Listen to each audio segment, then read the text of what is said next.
আসসালামু আলাইকুম বন্ধুরা, কেমন আছেন আপনারা? চলে এলাম আমার একটা নতুন ভিডিও নিয়ে। সবাইকে নববর্ষের শুভেচ্ছা। আজকের এই ভিডিওটি অনেক মজাদার হতে চলেছে। আজকে আমরা এই ভিডিওতে বাংলাদেশ সেনাবাহিনীর বর্তমান সময়ের কর্নেল, একম প্যারা কমান্ডো ব্যাটালিয়নের সাবেক সিও, হোলি আর্টিজানে কমান্ডো অপারেশনের নেতৃত্বদানকারী অন্যতম কর্নেল ইমরুল হাসান জসিমের কমান্ডো ব্যাচসমূহ নিয়ে। In short, we are going to decode the badges and medals owned by Colonel Imrul Hassan, the commander of 1st Para Commando Battalion, Bangladesh. Colonel Imrul Hasan Jasim একজন দেশপ্রেমিক সেনা সদস্য। তিনি তার চৌকস বুদ্ধিমত্তা ও ন্যায়পরায়ণতার জন্য সেনাবাহিনীর সদস্যদের কাছে পরিচিত। আমরা হয়তো প্রায় ভিনদেশি বিভিন্ন কমান্ডো অফিসারদের দেখে আশ্চর্য বোধ করি, কিন্তু আমাদের দেশের সেনাবাহিনীর সদস্যরা যে তাদের থেকে কোনো অংশেই কম না, তার উজ্জ্বল দৃষ্টান্ত হচ্ছে প্রথম প্যারা কমান্ডো ব্যাটালিয়নের প্রধান কর্নেল ইমরুল হাসান জসিম। ভিডিওটি সামনে যাবার আগে আপনাদের চ্যানেল বাংলাদেশ ডিফেন্স নিউজ বিডিএনকে দয়া করে সাবস্ক্রাইব করুন এবং পাশে থাকা বেল আইকনটি বাজিয়ে দিন। So first of, look all the badges and medals owned by Colonel Imrul Hassan Joshim, and I will try to behind exact meaning each of them. সর্বপ্রথম কথা বলবো র্যাঙ্ক নিয়ে। কর্নেল ইমরুল হাসান বর্তমানে বাংলাদেশ সেনাবাহিনীর একজন কর্নেল পদমর্যাদার অধিকারী সেনা সদস্য। আপনারা যদি তার কাঁধের উপরে লক্ষ্য করেন তাহলে দেখতে পারবেন জাতীয় চিহ্ন শাপলার সাথে দুটি চতুর্ভুজ আকৃতির পিপ দেখা যাচ্ছে। The rank of a colonel signified by single national emblem and two pip both his shoulder. এখানে একটি বিষয় আপনাদের জানা দরকার বন্ধুরা, সেটা হলো বাংলাদেশ সেনাবাহিনীর একজন কর্নেল হওয়ার জন্য কমপক্ষে 15 বছর সার্ভিস ম্যান্ডেটরি হতে হয়। এই পর্যায়ে প্রতিটি প্রমোশন যোগ্যতার সাথে নির্ধারণ করা হয়। মূলত সেনাবাহিনীর মাঠ পর্যায়ে যুদ্ধক্ষেত্রে দ্বিতীয় সর্বোচ্চ ক্ষমতাধর ব্যক্তিটি হলো কর্নেল। আধুনিক সামরিক বাহিনীতে এই পদটি ব্রিগেডিয়ার জেনারেলের নিচে এবং লেফটেন্যান্ট কর্নেলের উপরে অবস্থান করে। বাংলাদেশ সেনাবাহিনীর কর্নেল পদমর্যাদার অফিসারদের লাইফস্টাইল নিয়ে আমাদের এই ভিডিওটি দেখতে পারেন, লিংক ডেসক্রিপশন বক্সে পেয়ে যাবেন। প্রথমে যে ব্যাচটি নিয়ে আলোচনা করব সেটি হলো প্যারা ট্রুপার বা প্যারা উইং ব্যাচ। এই ব্যাচটি পাওয়ার জন্য একজন সেনা সদস্যকে বাংলাদেশ প্যারা কমান্ডো ব্রিগেডের আন্ডারে প্রথমে বেসিক কোর্স, পরে অ্যাডভান্স প্যারাশুট ট্রেনিং করা প্রয়োজন হয়। এটা রাইট চেস্টের নেম প্লেটের উপরে ডেকোরেটেড থাকে এবং আপনি যখন কোনো সশস্ত্র বাহিনীর সদস্যকে বাস্তবিকভাবে এই উইংয়ের ব্যাচটির সাথে দেখবেন তখন মনে করবেন যে এই সেনা সদস্যটি তার বাস্তবিক জীবনে প্লেন বা হেলিকপ্টার থেকে ঝাঁপ দেওয়ার অভিজ্ঞতা রয়েছে। প্যারা কমান্ডোদের জন্য এই ব্যাচটি মেরুন প্লেটের উপরে হলুদ উইংয়ের সাথে সাদা প্যারাশুট ও প্যারাশুটের মাঝে লাল ড্যাগার বিদ্যমান থাকে, যেখানে বাংলাদেশ সেনাবাহিনীর এয়ারবোন উইংয়ের জন্য কালো প্লেটের উপরে নীল উইংয়ের সাথে এটা সাদা প্যারাশুট মার্ক করা থাকে। Colonel Imrul Hasan জসিমের para commando wing ব্যাজে আমরা পি লেখাটি খেয়াল করছি, যার মানে কর্নেল ইমরুল হাসান একজন দক্ষ পাথ ফাইন্ডার প্যারাশুট অপারেটর। দ্বিতীয় বিশ্বযুদ্ধের সময় পাথ ফাইন্ডাররা এয়ারবোন ইউনিটের মধ্যে নির্বাচিত স্বেচ্ছাসেবী দল, যারা প্রধানত এয়ারবর্ন হবার পরে ড্রপিং জোন গাইড করার জন্য ও নেভিগেশন পরিচালনা করার জন্য বিশেষভাবে প্রশিক্ষিত ছিলেন। পাথ ফাইন্ডার বডি নির্দিষ্ট জাম্পিংয়ের প্রায় 30 মিনিট আগেই জাম্পিং করে, যাতে নির্দিষ্ট ড্রপ জোনগুলো শনাক্ত করা যায় এবং জাম্পারের নির্ভুলতা আরও বেশি অ্যাকুরেট করা যায়। এই জন্য একজন পাথ ফাইন্ডারকে রেডিও এবং ভিজুয়াল গাইড ডিভাইস সরবরাহ করা হয়। পাথ ফাইন্ডার যখন জাম্প দেয়, প্যারাট্রুপার তাদেরকে ফলো করে, যে কারণে প্যারাট্রুপার পাথ ফাইন্ডারের তুলনায় অনেক কম প্রতিবন্ধকতার সম্মুখীন হয়। পাথ ফাইন্ডার মূলত জাম্পিং করলে প্যারাট্রুপাররা তাদের মূল ইউনিটের সাথে যোগ দেয় এবং স্ট্যান্ডার্ড এয়ারবোর্ন ইনফ্যান্ট্রি হিসাবে একসাথে যুদ্ধ করে। লেফটেন্যান্ট কর্নেল থাকা অবস্থায় আমরা কর্নেল ইমরুলের কমান্ডো উইংয়ের ব্যাজে এম লক্ষ্য করেছিলাম, যেখানে তিনি একজন মাস্টার প্যারাট্রুপার ছিলেন। বাংলাদেশ সেনাবাহিনীর প্যারাশুট ট্রেনিং স্কুলে কমান্ডো উইংয়ের সাথে পি এর মাধ্যমে পাথ ফাইন্ডার, আর এর মাধ্যমে রিগার এবং এম এর মাধ্যমে মাস্টার প্যারাশুট অপারেটর নির্দেশ করা হয়।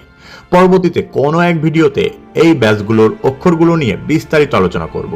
So now take a look colonel Imrul Hasan special commando training badges. US army parachute training badge, যা 35,000 ফিট থেকে মিনিমাম 10 থেকে 15টি প্যারাশুট জাম্পিং এর মাধ্যমে পাওয়া যায়। এটা খুবই কঠিন একটা কোর্স, কারণ এখানে প্যারাট্রুপারকে ফুল কমব্যাট রেডি মানে শরীরে প্রায় 30 থেকে 40 কেজি লোড নিয়ে রাতে জাম্পিং করতে হয়। বেসিক প্যারাশুট ব্যাচটি পাবার জন্য একজন ব্যক্তিকে অবশ্যই fort benign Georgia United states army infantry স্কুলের এয়ারবোর্ন স্কুলের বেসিক এয়ারবোর্ন কোর্সটি সম্পন্ন করতে হবে।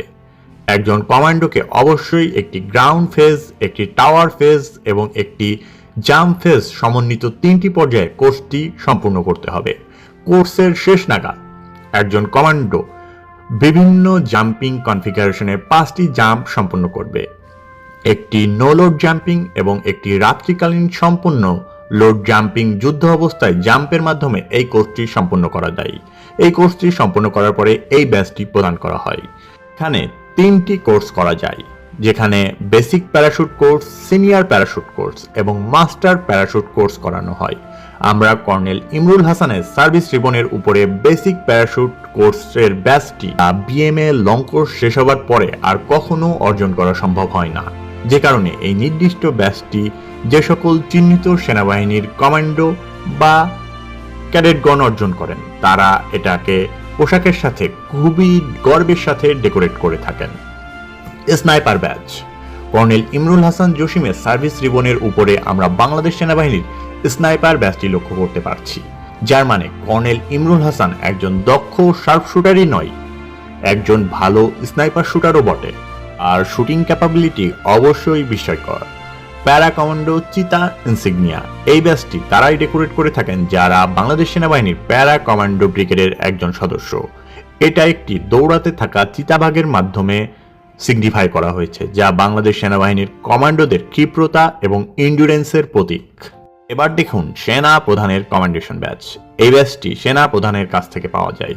সাধারণত সেনা প্রধানের কাছ থেকে বীরত্ব, দক্ষতা, নেতৃত্বের স্বীকৃতিস্বরূপ এই কমান্ডেশন ব্যাচটি দেওয়া হয়। যদিও কোনো ব্যাটালিয়নকে লিড করলেও এই ব্যাচটি পাওয়া যায়। এই ব্যাচটি তারকা সংখ্যা দ্বারা নির্দিষ্ট সেনা সদস্যের কৃতিত্ব এবং স্বীকৃতির কথা উল্লেখ করা থাকে।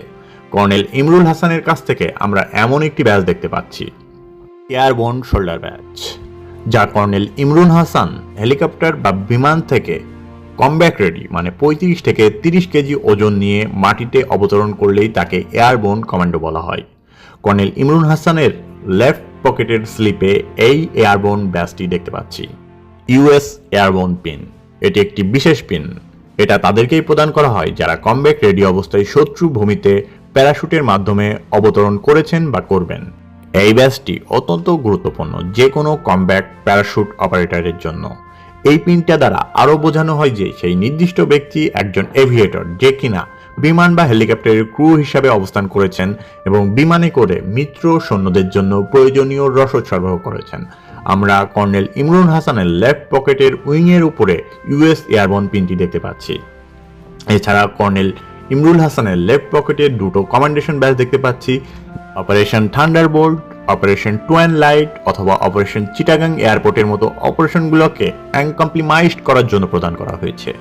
এছাড়া colonel Imrul Hasan Jasim service ribbon যদি আমরা খেয়াল করি তাহলে তার সার্ভিস রিবনে আমরা দেখতে পাচ্ছি অসামান্য সেবা পদক, বিশিষ্ট সেবা পদক, অপারেশন দাবানল পদক, army medal of glory, army medal of Excellency, নিরাপত্তা পদক, জ্যেষ্ঠতা পদক 1 ও আর্মি মেডেল দেখতে পাচ্ছি। বর্তমানে বাংলাদেশের প্যারা কমান্ডো ব্রিগেডের প্রধান ব্রিগেডিয়ার জেনারেল মুহাসিন আলমের প্যারা কমান্ডো ব্যাচ নিয়ে আমাদের এই ভিডিওটি দেখতে পারেন, লিংক ডেসক্রিপশন বক্সে থাকছে। কর্নেল ইমরুল হাসান জসিম একজন দেশপ্রেমিক সেনা সদস্য। ভদ্র, নম্র, সাহসী এই কর্নেল বাংলাদেশ সেনাবাহিনীতে নিজের দক্ষতা, ব্যক্তিত্ব এবং মার্জিত ব্যবহারের মাধ্যমে অনন্য উচ্চতায় নিয়ে গিয়েছেন। অত্যন্ত পরিশ্রমী এই সেনা সদস্য সন্ত্রাস এবং জঙ্গিবাদ দমনে নিজের দক্ষতার পরিচয় সারা দেশকে নয় সারা পৃথিবীকে জানিয়েছেন। সেনাবাহিনীর মধ্যে অত্যন্ত জনপ্রিয় এবং সবার কাছে প্রিয় এই আপনজন গত 31শে ডিসেম্বর 2021 তারিখে লেফটেন্যান্ট কর্নেল থেকে পদোন্নতি পেয়ে কর্নেল পদে পৌঁছেন। বাংলাদেশ ডিফেন্স নিউজ বিডিএন এর পক্ষ থেকে এই কর্নেলকে ভালোবাসা জানানো হচ্ছে। ধন্যবাদ, সকলে ভালো থাকবেন। পরবর্তী ভিডিওতে আবারও দেখা হবে নতুন কোনো টপিক নিয়ে। সে পর্যন্ত বিদায় নিচ্ছি।